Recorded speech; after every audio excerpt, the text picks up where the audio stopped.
Hey guys, welcome back. तो आज मैं आप सभी के साथ शेयर कर रही हूँ हैवी हेयर ऑयलिंग वीडियो।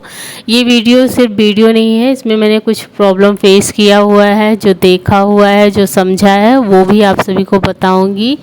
और क्या नुकसान हुआ, क्या फ़ायदा हुआ, वो भी बताऊंगी आप सभी को।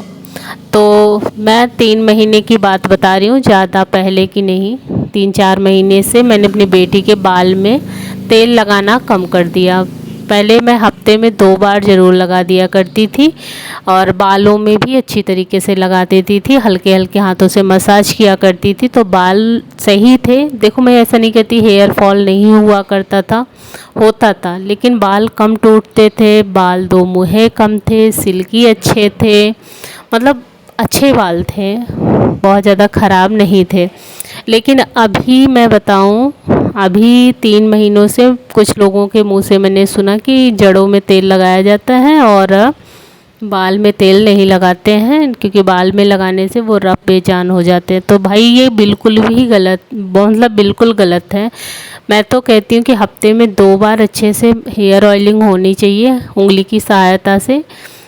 मसाज करने के बाद आप ज़्यादा से ज़्यादा तेल लें और इस तरीके से बालों पे भी लगाएं, क्योंकि बालों की जो चमक है, जो उसका रूखापन है, जो वो बेजान है, वो इस तेल से ही सही होगा। क्योंकि पहले मैं लगाती थी तो भले ही बाल कम थे, लेकिन बाल जितने भी थे अच्छे बाल थे। लेकिन इस टाइम पे क्या हो रहा है कि बहुत ज़्यादा रफ बेजान, दो मुहे, रूखे सूखे देख के मुझे उस दिन तो हम लोगों ने डिसाइड किया कि चलो हम एकदम छोटे छोटे बित्ते भर का बाल करवा के आते हैं, बित्ते से के मतलब कान के बराबर। तो बिटिया ने भी हाँ बोल दिया, क्योंकि इससे पहले वो कभी नहीं बोलती थी कि मैं अपने बाल कटवाऊँगी, लेकिन इस बार उसने कहा चलो कटवा लेते हैं। तो फिर मेरे भी मन में आया कि चलो बालों की अब केयर करते। तो 2 हफ्ते से फिर से मैं लग गई हूँ बिटिया के बाल की केयर करने में।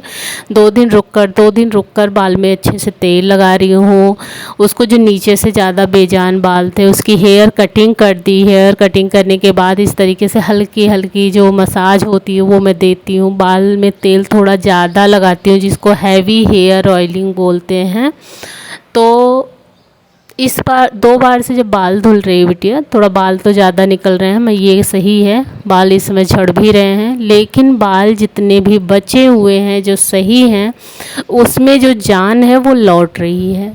तो कृपया करके अगर आप लोग भी बाल में तेल नहीं लगाते तो आप लोग भी बाल में तेल लगाना शुरू कर दो, क्योंकि ये जो रूखे बेजान रफ बाल हैं इसे तेल से ही सही कर सकते हैं। आप तेल कोई भी ले सकते हैं, आप आंवला लगाते हैं, कोकोनट, आलमंड ऑयल, कुछ भी आप लगाते हैं तो वो लगा सकते हैं। इस समय तो मैं आलमंड ऑयल लगा रही हूँ, क्योंकि ये वाला जो बोतल, वैसे तो हम लोग आंवला ही यूज किया करते थे, लेकिन ये जो बोतल है कुछ दिनों से पड़ी थी और इसके एक्सपायरी में अभी 2 महीने बचे हैं, तो हम माँ बेटी लग गए इसे ख़त्म करने में। हमने सोचा इतना महंगा तेल, और ये ना बहुत बड़ा बॉटल भी है, तो ऐसे ही वेस्ट करना ठीक नहीं होगा। तो बाल के लिए काफ़ी अच्छा है, विटामिन ई से भरपूर है, तो हमने कहा चलो इसका यूज कर लेते हैं। तो बिटिया के बालों में भी मैं यही लगा रही हूँ जब से ये वाला है, और मैं अपने बालों में भी यही लगा रही हूँ। तो काफ़ी अच्छा इस तेल की जो खासियत है, एक है, कितने भी उलझे बाल होंगे आपके, अगर इस तेल को आपने लगाया है तो कंघी बड़े आसानी से चलेगी। पहली बात तो वो ऐसे ही सुलझ जाएंगे, नहीं सुलझेगा तो कंघी लगाएंगे तो बड़ी ही आसानी से बाल आपका सुलझ जाएगा।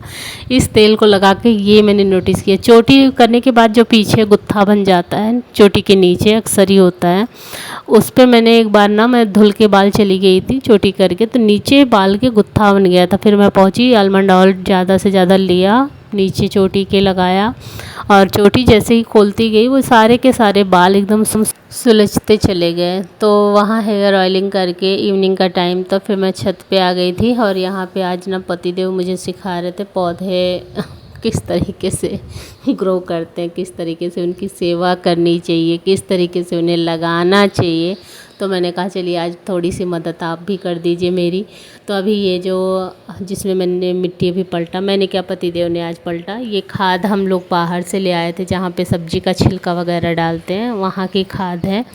तो वहाँ से लेकर आए तो ये सारे पौधों में थोड़ा थोड़ा करके डाल रहे हैं। डालने के बाद अब वो जो कंटेनर है, कंटेनर में कहूँ कि ये जो कूलर के ऊपर का जो ढक्कन होता है, ये कूलर में तो मैंने ये लगाया हुआ है, कूलर के नीचे वाले ढक्कन में। और जो ऊपर का ढक्कन था उसमें पतिदेव ने सोचा कि चलो उसमें भी कुछ उगा देते हैं। तो ये ढेर सारी वो मिट्टी लेकर आए थे, तो मिट्टी को इस तरीके से इसमें पलट दिया उन्होंने। और धनिया पहले ही जो बीज है वो हम लोगों ने लेकर थोड़ा सा दरकच्चना मतलब 2 भाग में करना, तो 2 भागों में कर लिया है, टुकड़ों में। और बस इसे अच्छे से मिट्टी को समतल करेंगे। मैंने जो पालक बोया था ना कूलर में, तो उसमें थोड़ा थोड़ा सा जो मिट्टी का जो गोला गोला सा रह जाता है ढीला, वो बच गया था। तो पतिदेव बोल रहे थे ऐसे खेती करोगी, चलो मैं बताता हूँ। तो वो ना एक एक जो मिट्टी को अच्छे से बना रहे हैं, सब फोड़ फाड़ के बढ़िया से। मैंने कहा आज आप ही करिए। तो गमले में भी कुछ मिट्टी उन्होंने डाल दिया, और जो भी खरपतवार था उसे बिन रहे थे। बोल रहे थे ऐसे खेती नहीं करनी चाहिए, खेती करो तो ढंग से करो, धनिया ऐसे उगाओगी तो अच्छा उगेगा। तो बात सही है, भर भरी मिट्टी होनी चाहिए, कंकड़ पत्थर नहीं होना चाहिए, जो घास फूस की जड़ें होती हैं वो नहीं होनी चाहिए। और देखो मैंने जो उगाया है उसमें जो मिट्टी का ढेला है वो भी है, और किनारे किनारे पे थोड़ा सा मतलब ढलान भी है, बिल्कुल मैंने समतल नहीं किया था। तो बस जहाँ पे उन्हें ज़रूरत थी वहाँ पे मिट्टी उन्होंने डाल दी। और ये देखो हमारा जो फूल है, इसे देखकर तो मेरा मन खुश हो जाता है। पापा यहाँ पे बाहर बैठ के पंचौरा कर रहे हैं, मतलब बातें कर रहे हैं चाचा जी से, और हम लोग अभी छत पे लगे थे। और ये है हमारा मिर्ची का पौधा जो काफ़ी अच्छा ग्रो कर रहा है। ये है बैंगन का पौधा, कुछ पौधा जो है बाहर लगा हुआ है। तो बस अभी सजाना है इसको, और कुछ ग्रो बैग भी ऑर्डर करना है, ग्रो बैग आ जाए फिर उसके बाद हम जो है उसमें कुछ पौधे वगैरह लगाएंगे। कुछ मेरे पास ना एक पॉलीथीन है, उसका ग्रो बैग बनाऊंगी आज शाम को, तो वो भी शेयर करूंगी कैसे मैं बना रही हूँ, क्या करना चाहिए पॉलीथीन में। तो ये मूली मेरा उग रहा है सारे में। जब पतिदेव वो काम करने लगे तो मैंने सोचा कि चलो मैं पौधों को पानी दे देती हूँ।